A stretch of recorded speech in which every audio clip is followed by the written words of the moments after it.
तो आज प्यारे साथियों हम लोग आज बात करेंगे कि आप एक बहुत बड़ा चर्चा सुने, अखबार पढ़े और खबर पढ़े। उस खबर में प्रथम हेडलाइन में बन के आया, आप सुने होंगे, पढ़े होंगे, देखे होंगे, न्यूज में अभी बहुत कस के चला होगा, लेकिन ये बात भी सुनने की है। एक शासन और प्रशासन व्यवस्था की इतनी छोटी हरकत, इतनी छोटी हरकत, इतनी छोटी हरकत कि चुल्लू भर डूब मरना चाहिए पानी में, चुल्लू भर पानी में डूब मरना चाहिए। उस प्रशासन को जो नागरिक को सुरक्षा प्रदान करता है, आज वही किसी और से सुरक्षा मांग रहा है। तो बताइए, इस पुलिस वाला जो आज तमिलनाडु की घटना आप सुने होंगे कि तमिलनाडु की घटना आपके चर्चा में आया है कि हमारे देश में 9 पुलिस वालों को फांसी की सजा सुनाई गई है। 9 पुलिस को फांसी की सजा सुनाई गई। क्यों सुनाई गई? हमारी प्रशासन व्यवस्था की नाकामी है, हमारी भारत की नाकामी है। इससे बताइए कि हमारे पूरे देश में एक पुलिस वाले के प्रति एक नागरिक का क्या विचार उत्पन्न होगा, क्या स्वभाव रहेगा, क्या भाव अंदर से आएगा कि एक पुलिस वाला, एक नागरिक, दोनों के बीच का संबंध बहुत बड़ा होता है। एक देश के नागरिक के आप सुरक्षा प्रदान करते हैं, आपके बदौलत देश को दिया गया है। प्रशासन और शासन इस तरह से चलाया जाए, सुशासन की तरह, कि नागरिक को उससे मदद मिले, ना कि नागरिक का जान ही चला जाए। तो सरकार ने प्रशासन को नागरिक को सुरक्षा प्रदान करने के लिए दिया गया, लेकिन सुरक्षा प्रदान करने की जगह उसे एक राक्षस के रूप में पुलिस भेजा गया था। उसके क्षेत्र में, उसके थाना में, उसके जिला में, उसके राज्य में, उसकी राज्य सरकार की थू थू करवा गई उस प्रशासन ने, उस पुलिस ने। उस श्रीधर जो एक नाम के बहुत अच्छा थानाध्यक्ष हैं, बहुत अच्छे काम किए, उस काम के लिए मैं दिल से सैल्यूट करता हूँ। ऐसा सैल्यूट करता हूँ कि मन करता है चप्पल उतार के भी अगर उसे पीटा जाए तो उसे आप कुछ नहीं कह सकते हैं कि जिसके लिए आपको, नागरिक की सुरक्षा के लिए आपको चुना गया था, आपको बनाया गया था, आप तो नागरिक को ही भक्षक बन गए। नागरिक का आप रक्षक नहीं, आप नागरिक का भक्षक हैं।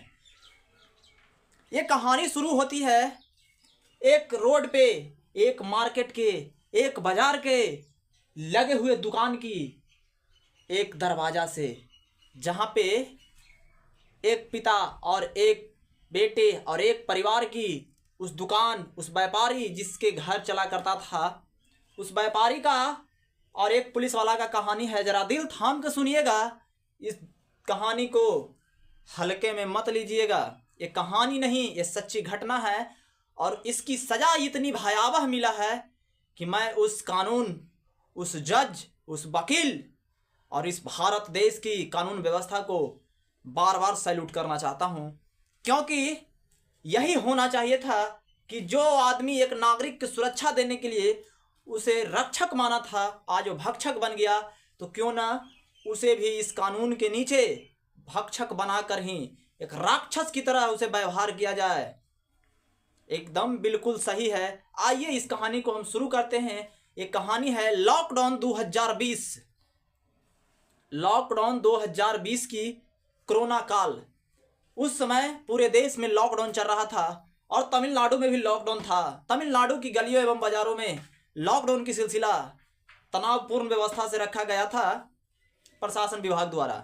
चलिए कोई बात नहीं है, लॉकडाउन चल रहा था, तनावपूर्ण बहुत जरूरी है, कहा है कि नागरिक के लिए ही तनावपूर्ण किया गया था, इस बात को हम मानते हैं। वही तनावपूर्ण में एक घटना घटती है एक पुलिस चौकी के आसपास के इलाके में, और वो तमिलनाडु का एक इलाका है। उस इलाका में एक मोबाइल शॉप का दुकान चलाने वाला व्यापारी को देर तक दुकान खोलने के लिए गुनाह किया गया। वही गुनाह के सजा के लिए उसे थाना ले जाया गया घसीटते हुए। तो एक बूढ़े आदमी हैं, उनके बेटे को जब एक खबर पता चलता है कि हमारे पिताजी को पुलिस चौकी पे ले जाया गया है, तो उनके बेटे अपने पिता के प्यार के चलते, अपने पिता के आग को, अपने पिता को गलती को सुनने के बाद वो आदमी सीधे थाना पहुंचता है तो देखता है कि उसके बाप को उस बेटे के सामने एक जेल के चार दीवारी के अंदर बंद करके 10-10 पुलिस राक्षस की तरह लाठी बरसा रहे हैं, लाठियां चल रही है। तो बताइए उस बेटे के उस समय उसके जीवन, उसकी जिंदगी, जिसने उसके लिए, जो बाप उसके लिए क्या नहीं किया होगा।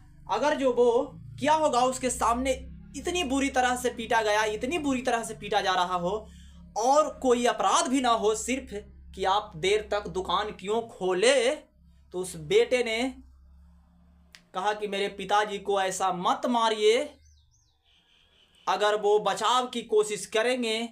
तो पुलिस ने कहा कि अगर तुम इधर आओगे तुम्हें भी इसी तरह पीटा जाएगा। लेकिन बेटे और बाप के प्यार ने नहीं रोका और इमोशन से खेल गया बेटा और चला गया सामने। कहा कि मेरे बाप को छोड़ न तो हमरो पीट, मेरे पिताजी को छोड़ा नहीं तो मेरे को भी पीट।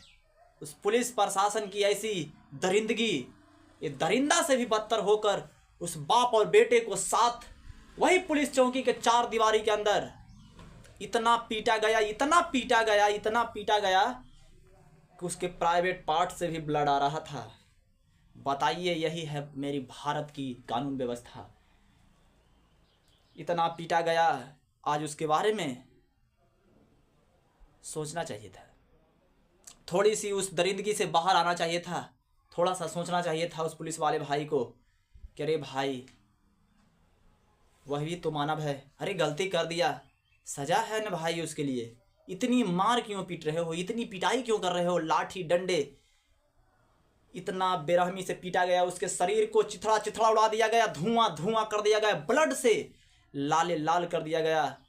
यहाँ तक ही नहीं, जब वो बेहोशी के हालत में आया तब वही पुलिस प्रशासन कहा कि तुम अपने वस्त्र को उतारो और जितने भी ब्लड है इस पुलिस चौके के चार दीवारी में, सारे के सारे ब्लड को तुम साफ करोगे।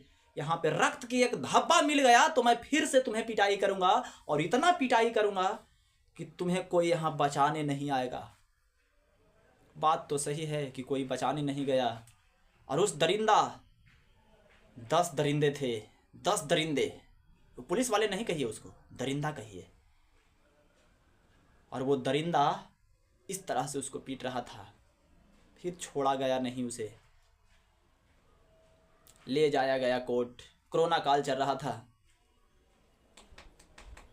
घर के परिवार आस लगाए थे कि इसे छोड़ा जाएगा, क्या छोड़ा जाएगा, नहीं जानते थे घर के लोग, उनकी पत्नी, उनके आसपास के लोग कि ऐसा भी हुआ होगा। सोच नहीं सकते हैं आप जितनी बुरी हाल हुआ उस बेचारे को।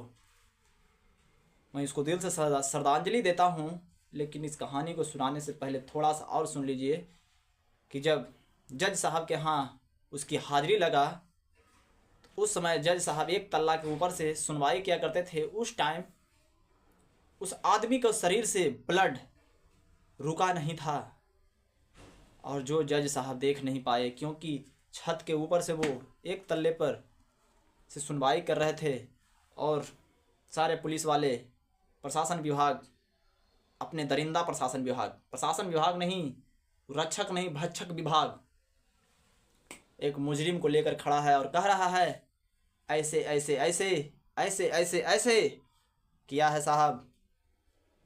कुछ दिन सुनवाई चली, ट्रायल हुआ, ट्रायल को कितना दिन दबाओगे, अरे 2 दिन ही रखा गया कोर्ट में, 2 दिन नहीं, कोर्ट में नहीं, जेल में रखा गया उसे। 20 जून या मार्च था शायद, 20 जून ही होगा, 20 जून शायद,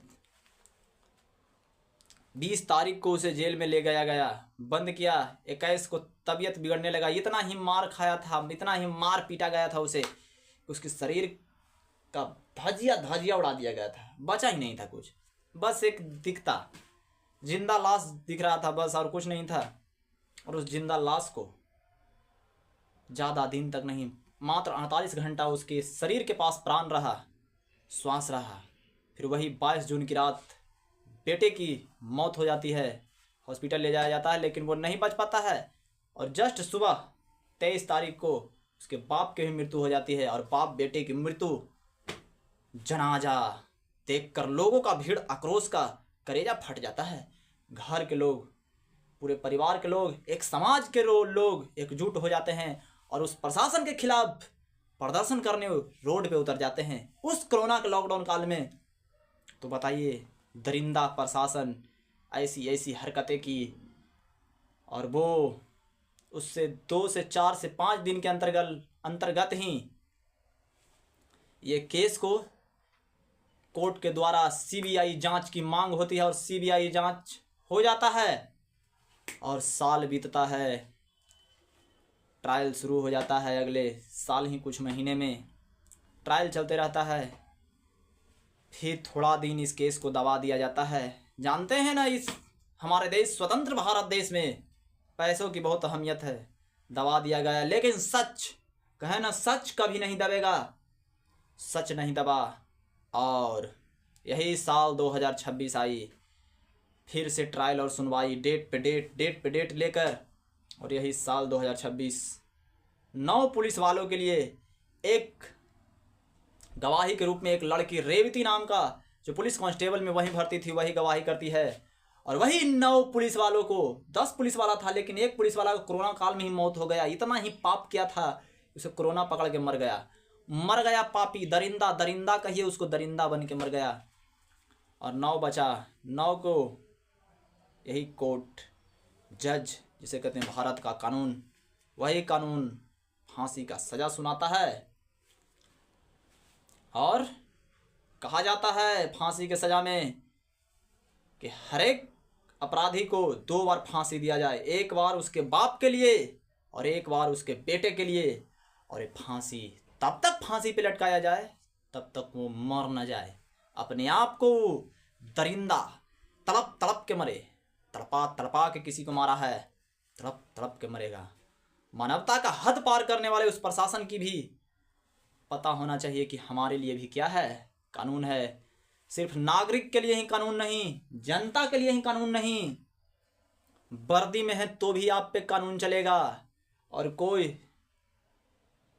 के शरीर पे अगर वस्त्र नहीं है उस पे भी कानून चलेगा। तो इसीलिए नेता, मंत्री, विधायक, दरोगा, पुलिस, सिपाही, जनता, नागरिक, अमीर, गरीब, सब कोई पे बराबर कानून। हमारा भारत देश का जो संविधान व्यवस्था में लिखा गया है, जो सब बराबर, सब एक समान, इसीलिए कानून भी एक समान। मैं ऐसे जज, ऐसे वकील, ऐसे कानून, ऐसे भारत देश की संविधान को मैं बार बार नमन करना चाहता हूँ। और फिर मिलते हैं अगले वीडियो के साथ। जय हिंद, जय भारत, जय बिहार।